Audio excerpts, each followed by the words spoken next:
Let us see an example. What it says, a conical pit of top diameter 3.5 meter is 12 meter deep. What is its capacity in kiloliters? Okay, let's see. तो क्या कह रहा है कि ये conical पिट है जिसका dia 3.5 fit. एक कोनिकल पिट, एक गड्ढा बना हुआ है जो कोन की शेप में है ना, कोनिकल पिट है, गड्ढा बना हुआ है। इसका डाया जो है यहाँ में दिया हुआ है, इसका जो डाया है this is equal to 3.5 metre dia, ठीक है। और इसकी हाइट, ये जो गहराई है दैट इज 12 मीटर। ओके, तो ये बोल रहा है कि what is the capacity in kilolitres. Let's see. तो कैपेसिटी बोल रहा है, इसका मतलब वॉल्यूम पूछ रहा है। Now capacity is equal to the volume. अब ये कोन है, कोन का वॉल्यूम क्या होता है 1/3 pi r square h, that is 1/3, ठीक है, 1/3 of cylinder, that is 1/3 pi r square h. तो इसको रखते हैं 1/3 इंटू पाई की जगह रख दिया हमने 22/7। ओके, आर रेडियस क्या दिया हुआ है हमें, इसको हम हाफ करेंगे, ये हमें डाया दिया हुआ है ना। तो d is equal to 3.5 metre, तो r radius is equal to 1.75 metre, ठीक है। तो 1.75 इंटू 1.75 है ना, आर स्क्वायर है 1.75 इंटू टाइम्स, और h इज इक्वल टू 12। इसको अगर हम सॉल्व करेंगे तो हमारे पास ये आ जाएगा 38.5 मीटर क्यूब।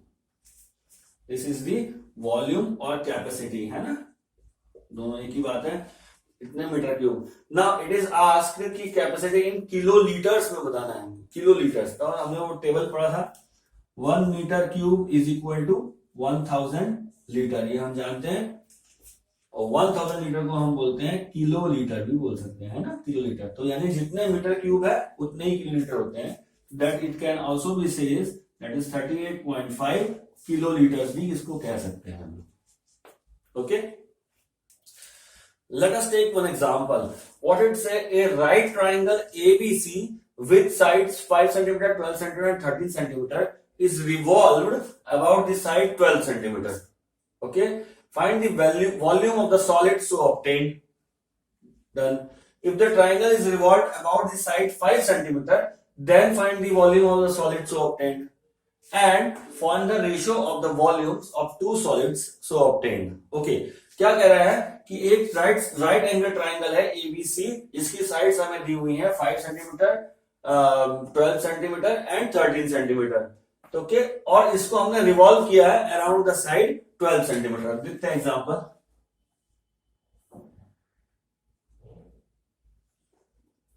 ये एक राइट एंगल ट्राइंगल है, ये 12 सेंटीमीटर है, ये 13 सेंटीमीटर है ना, तो ये राइट एंगल ट्राइंगल हो गया। अब इस ट्राइंगल को हमने रिवॉल्व किया है अराउंड दिस साइड, इसको रिवॉल्व कर रहे हैं। इसको रिवॉल्व करेंगे तो क्या बनता है, एक कोन बनता है, ऐसे रोटेट होगा। ओके, इसको हम रिवॉल्व करते हैं, ट्राइंगल को हम रिवॉल्व करते हैं, तो राइट एंगल ट्राइंगल रिवॉल्व करते हैं तो एक राइट सर्कुलर कोन बनता है, ठीक है। तो ये बन गया। तो find the volume of the solid so obtained. The solid obtained is a cone, इसका वॉल्यूम निकालना है हमको। तो इस केस में, in first case, what will be the radius, क्योंकि हमने 12 के अराउंड रिवॉल्व किया है, तो r is equal to 5 centimetre, h is equal to 12 centimetre, ठीक है। तो वॉल्यूम ऑफ कोन क्या हो जाएगा, is 1/3 pi into 5 square into 12। यहां पहले लिख लेते हैं 1/3 पाई आर स्क्वायर एच, ठीक है। तो this comes out to be, इसको सॉल्व करेंगे तो 100 पाई आ जाएगा। Volume is equal to 100 pi centimetre cube, ठीक है। अब ये क्या कह रहा है, if the triangle is revolve about the side 5 centimetre. इसी ट्राइंगल को अगर हम 12 की साइड से रिवॉल्व ना करके 5 की साइड से रिवॉल्व करते तो क्या बनता, लेट्स सी वंस अगेन। ये ट्राइंगल है, ये 5 है, ये 12 है और ये 13 है, यही हमें दिया हुआ था। हमने इसको इस अलोंग दिस 12 के साइड रिवॉल्व किया, लेकिन अब ये क्या कह रहा है हमको इस 5 साइड्स के अराउंड रिवॉल्व करना है। तो कैसा कोण बनेगा? इट विल बी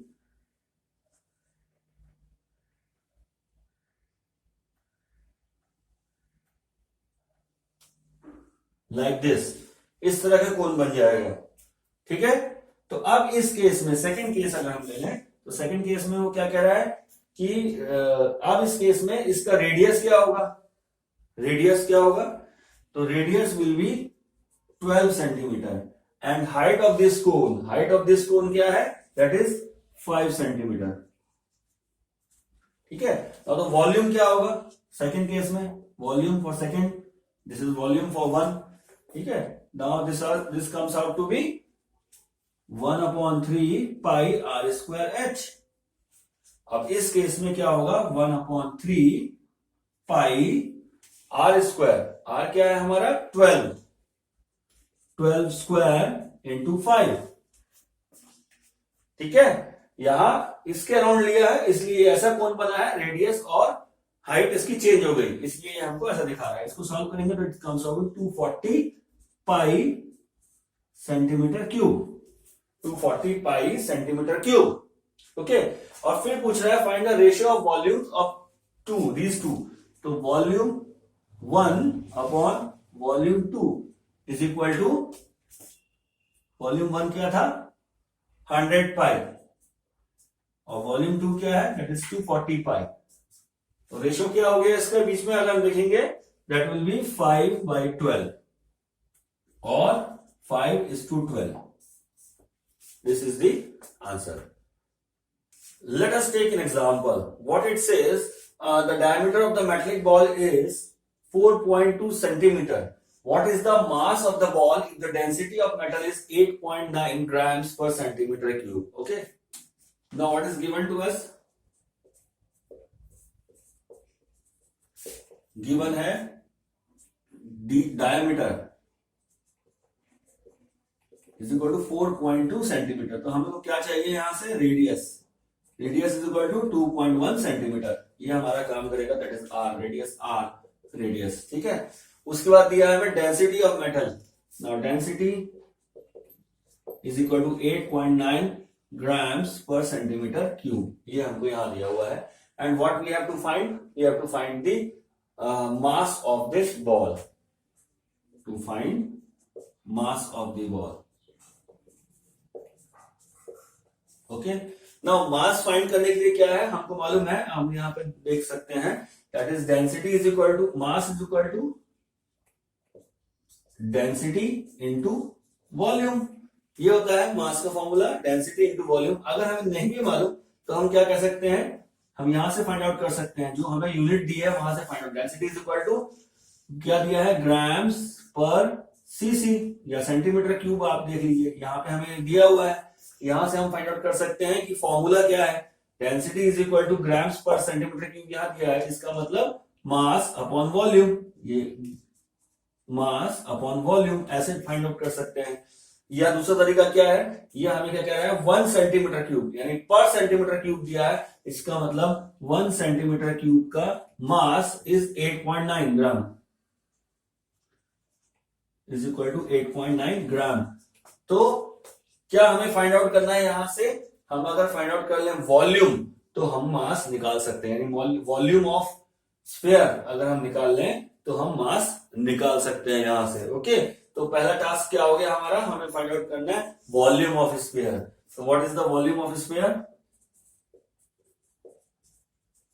वॉल्यूम क्या बनेगा?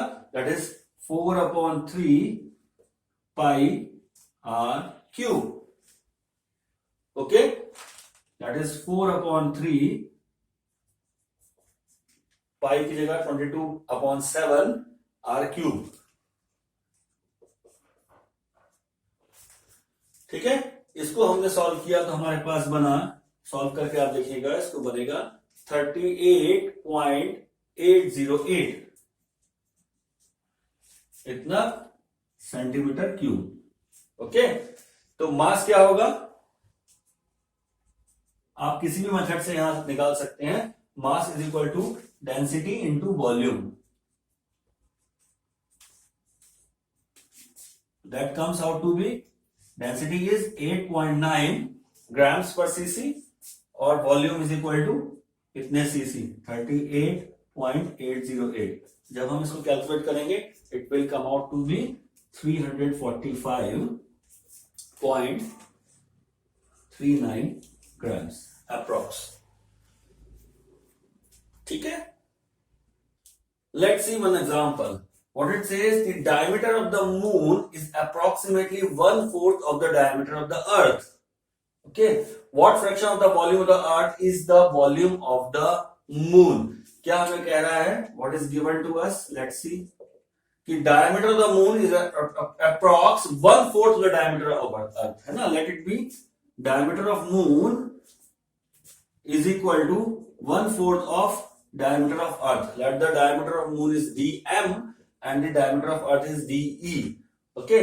तो what it say, इससे हम क्या कंप्यूट कर सकते हैं कि radius of moon is equal to 1/4 of radius of earth. है ना. डायमीटर का हाफ हो जाएगा, ये सेम रहेगा. है ना. Now that's implies radius of earth is equal to 4 times the radius of moon. ये हमारा इक्वेशन 1 हो गया. यहां से हमने इक्वेशन 1 डेराइव कर लिया. Okay. What fraction of the volume of earth is the volume of moon? ये पूछ रहा है कि volume of moon by volume of earth क्या होगा.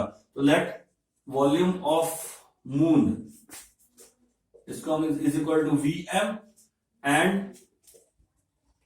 Volume of earth is equal to Ve. तो ये पूछ रहा है what is the ratio of Vm upon Ve. Now let us consider कि Vm वॉल्यूम, ये अर्थ और मून दोनों इसे स्फेरिकल शेप के हैं. तो what is the volume of moon क्या हो जाएगा. That is 4/3 pi into radius of moon cube. और वॉल्यूम ऑफ अर्थ क्या हो जाएगा. That is again spherical shape है. 4/3 पाई रेडियस ऑफ अर्थ का क्यूब. ठीक है. 4/3 pi are cube radius of volume of sphere. अब इन दोनों का रेशियो हमें जो निकालना है, ये आपको पूछ रहा है. That is volume of moon upon volume of earth is equal to 4/3 pi Rm cube upon 4/3 pi Re cube. ये क्या बन जाएगा. That is Rm cube upon Re cube. ठीक है. But Re is equal to 4Rm from equation first. तो Rm cube upon 4Rm cube. यहां Re is equal to 4Rm from first हम यहां लिख सकते हैं फ्रॉम इक्वेशन 1. ठीक है. तो ये रेशियो क्या बनने वाला है. That is Rm cube upon 4 का क्यूब कितना होगा 64 Rm cube. That is 1/64.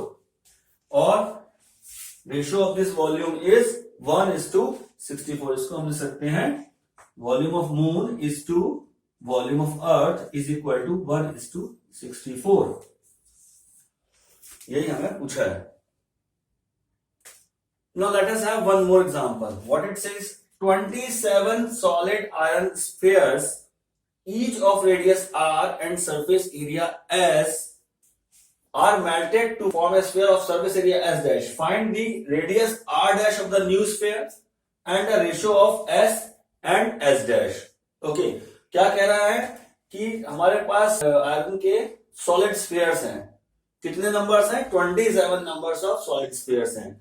Her sphere का रेडियस r दिया हुआ है और सरफेस एरिया हमको s दिया हुआ है. इसको पूरा मेल्ट करके एक सिंगल स्फीयर बनाया हमने. सिंगल स्फीयर बनाया जिसका सरफेस एरिया s डैश है. तो अब हमको नया रेडियस r डैश जो सिंगल स्फीयर बनाया उसका रेडियस चाहिए. ठीक है. तो सबसे पहले ये समझना होगा कि जब भी हम किसी चीज को मेल्ट करते हैं और दूसरे फॉर्म में देते हैं, तो जब हम मेल्ट करते हैं तो पूरा की पूरा जो उसका वॉल्यूम है वो मेल्ट स्टेट में आ जाता है. और फिर हम कन्वर्ट करते हैं किसी भी शेप में, तो फिर वही वॉल्यूम वहां यूज होता है चाहे शेप कोई भी हो. तो इसका मतलब कि मेल्ट वाले जो होने से पहले जो वॉल्यूम था और मेल्ट होने के बाद जो वॉल्यूम आएगा या नए शेप के बाद जो वॉल्यूम आएगा that will be the same. ये चीज हमें बहुत ध्यान देनी है मेल्ट वाले केस में. ठीक है. यानी कि वॉल्यूम पहले का और वॉल्यूम बाद का वो दोनों सेम रहेंगे, चाहे शेप कोई भी हो। ठीक है, तो पहले हम देखते हैं कि वॉल्यूम क्या है पहले का। वॉल्यूम ऑफ सॉलिड स्फीयर, ठीक है, इज इक्वल टू 4/3 पाई, और रेडियस क्या था यहां पे r3। ये आ गया वॉल्यूम ऑफ सॉलिड स्फीयर। तो टोटल वॉल्यूम कितना हो गया, टोटल वॉल्यूम हो गया कितने थे, 27 सॉलिड स्फीयर्स थे। तो this total volume will become 4/3 pi r³ into 27। ये बन गया हमारा टोटल वॉल्यूम। ना अब हमने इस टोटल वॉल्यूम को मेल्ट करके, टोटल 27 स्फीयर्स को मेल्ट करके एक नया बना दिया। तो volume of new sphere is equal to 4/3 pi, और इसका रेडियस यहां में दिया हुआ है, that is r dash cube. ये वॉल्यूम हो गया। अब ये वॉल्यूम और ये वॉल्यूम बराबर होगा क्योंकि इसी से मेल्ट होके बना हुआ है, ठीक है, इसलिए ये दोनों इक्वल हो गए। That is 4/3 pi r dash cube is equal to 4/3 pi r³ into 27। ये दोनों इक्वल हो गए, ठीक है, क्योंकि दोनों के वॉल्यूम इक्वल हैं। इसको हम सॉल्व करेंगे तो what will say, r dash cube is equal to 27 r³ and implies r dash is equal to 3r। ये हमारा एक रिलेशन आ गया, r dash is equal to 3r। Now what we have to find in second case? In second case, what we have to find is ratio of S and S dash. S क्या होता है, surface area. Surface area of sphere is 4 pi r square, ठीक है। तो इस case में, पहले case में surface area is equal to 4 pi r square, और दूसरे केस में S dash is equal to 4 pi r dash square, ठीक है। Now what it becomes, 4 pi r dash क्या है, r डैश की हम कर सकते हैं 3r स्क्वायर।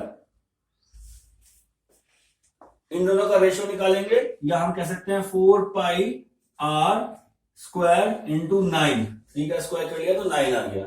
इन दोनों का रेशियो हमें निकालना है s by s dash, s upon s dash निकाला तो क्या बन गया, ये 4 pi r square upon 4 pi r square into 9। तो रेशियो क्या आ गया, ये दोनों कैंसिल हो गया, दैट इज 1/9, ठीक है। तो हम कह सकते हैं ratio s is to s dash is equal to 1:9। That is what we have to find out.